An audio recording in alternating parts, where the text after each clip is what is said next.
राहुल गांधी जी से एक गुहार है, अपनी सियासी गाड़ी को दिशाहीन होने मत दीजिए। छोटे छोटे कदम बढ़ाइए लेकिन ट्रैक पर रहिए। आपका एक ब्लंडर पूरे विपक्ष की गाड़ी का एक्सीडेंट करवाता है। वो एक्सीडेंट अपोजिशन की पॉलिटिक्स को वेंटिलेटर पर लाता है और ऑक्सीजन मिलती है पीएम मोदी को, बीजेपी को और शायद तीसरे टर्म की उम्मीद को।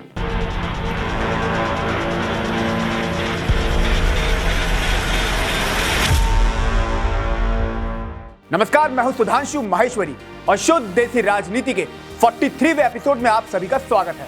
इसी शो पर 2 हफ्ते पहले हमने कहा था राहुल गांधी ने बाजी पलट दी, सही में पलट दी थी। रोजगार की गारंटी देकर उन्होंने एक ऐसे मुद्दे को हवा दी जिससे हर युवा कनेक्ट कर रहा था। लेकिन अब फिर इसी शो पर हम बोलते हैं राहुल गांधी ने बाजी पलट दी, लेकिन अपने लिए नहीं, बीजेपी के लिए। मैंने कुछ नहीं किया, मैं अच्छा शरीफ आदमी हूं। अब हम खुद क्या बोलें, हाथ कंगन को आरसी क्या। हिंदू धर्म में शक्ति शब्द होता है। हम शक्ति से लड़ रहे हैं, एक शक्ति से लड़ रहे हैं। आप ही ने बोला है ना राहुल जी, क्या सोचकर बोला, दिमाग में क्या चल रहा था? अगर आप इतना बोलते कि हमारा मुकाबला शक्ति से है, बात चल जाती, शायद कोई फर्क नहीं पड़ता। लेकिन आपने क्या बोला? मैं आप ही को कोट करने का काम करता हूं। हिंदू धर्म में शक्ति शब्द होता है। अरे भाई, क्यों हिंदू धर्म का जिक्र किया? खुद ही अर्थ का अनर्थ कर दिया। आपसे लाख गुना अच्छी एक्सप्लेनेशन दिग्विजय सिंह ने दी। आपको बचाते हुए उन्होंने कहा शक्तियां 2 प्रकार की होती हैं, दैव्य शक्ति और असुर शक्ति। अब यहां ना हिंदू धर्म का जिक्र है, ना सनातन का अपमान है और संदेश भी साफ चला गया। मौका भी देखिए राहुल गांधी ने कौन सा चुना था। भारत जोड़ो न्याय यात्रा खत्म हो रही थी, आखिरी दिन था, पूरा इंडिया गठबंधन साथ में एक ही मंच पर मौजूद था। तेजस्वी यादव ने भाषण दिया, खूब तालियां बजी।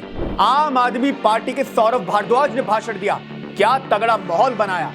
फिर आए राहुल गांधी, अटैकिंग बैटिंग की, तमाम मुद्दों को उठाया, तगड़ा माहौल सेट करने की कोशिश देखी। लेकिन फिर हुआ सबसे बड़ा सेल्फ गोल, हिंदू धर्म का जिक्र किया, शक्ति पर विवादित बयान दिया और झूम उठी पूरी बीजेपी।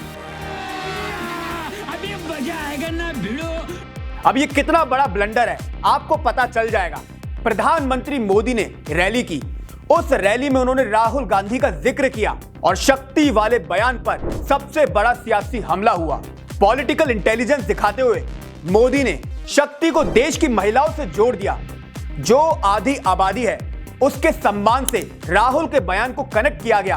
भगवान तक का जिक्र हुआ, चंद्रयान 3 की बात की गई और कहना चाहिए हिंदुत्व के साथ देशभक्ति की पिच पर एक शानदार नाबाद बल्लेबाजी की गई। मेरे लिए हर मां शक्ति का रूप है, हर बेटी शक्ति का रूप है और मेरी इन माताओं बहनों की तरफ से,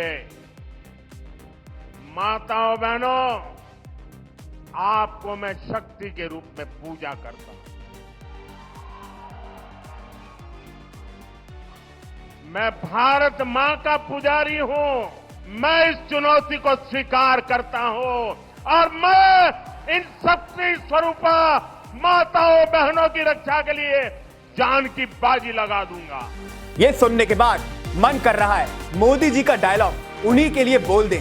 कितने तेजस्वी लोग हैं। अंदर ही अंदर तो बीजेपी को भी पता है कि राहुल गांधी का सेंस कुछ और था, लेकिन फिर सोचा पॉलिटिक्स पर ध्यान दे या फिर सच्चाई पर।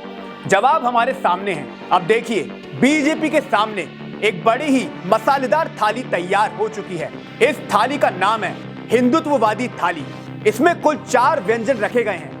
पहला डिश उदयनिधि स्टालिन का सनातन पर बयान, दूसरी डिश राम मंदिर का बनना, तीसरी डिश विपक्ष का प्राण प्रतिष्ठा में ना जाना एंड सबसे स्वादिष्ट चौथी डिश राहुल गांधी का शक्ति ब्लंडर। अब जब ये सारी डिश खत्म होंगी, बीजेपी के पास ध्रुवीकरण रूपी 2 डेजर्ट पहले से तैयार हैं। पहली सीएए का लागू होना, दूसरा यूनिफॉर्म सिविल कोड को लेकर बन रहा माहौल। यानी कि ऐसे मुद्दों का एक अम्ब्रेला तैयार हो चुका है जिसके जरिए आसानी से कई के नैरेटिव तोड़े जाएंगे और कई अलग तरह के नैरेटिव गढ़े जाएंगे। दूसरी तरफ खड़ा है इंडिया गठबंधन। उसने कुछ बहुत ही शानदार मुद्दे उठाए हैं। बेरोजगारी का मुद्दा, जातिगत जनगणना का मुद्दा, किसानों की बात। लेकिन कुछ ही दिनों में दो बड़े सियासी झटके भी इसी इंडिया गठबंधन को लगे हैं। पहला झटका था लालू यादव का परिवारवाद पर बयान। राजद प्रमुख ने तंज कस दिया, मोदी का कोई परिवार नहीं। इसका काउंटर बीजेपी ने निकाला, मैं हूं मोदी का परिवार। और विपक्ष की पुरानी यादें ताजा हो गई। कौन सी वाली? हम ठेकेदार नहीं हैं, हम सौदागर नहीं हैं, हम चौकीदार भी हैं, हम भागीदार भी हैं, हमें गर्व है इस बात का। अच्छा होता अगर उससे कुछ सीख लिया जाता, लेकिन यहां तो इतिहास खुद को दोहरा रहा है। बिल्कुल कॉपी पेस्ट इवेंट की तरह सब कुछ चल रहा है। मोदी पर निजी हमले किए जा रहे हैं। दूसरी तरफ से इमोशनल माहौल बन रहा है। सोशल मीडिया पर तरह तरह के कैंपेन चल रहे हैं। अभी भी टाइम है, यही सही टाइम है। या तो राहुल गांधी जी अपना स्क्रिप्ट राइटर बदल लें या फिर किसी नई रणनीति पर अभी से काम करना शुरू कर दें, वरना ये ब्लंडर वाली शुद्ध देसी राजनीति पूरे विपक्ष की लुटिया डुबो देगी। नमस्कार।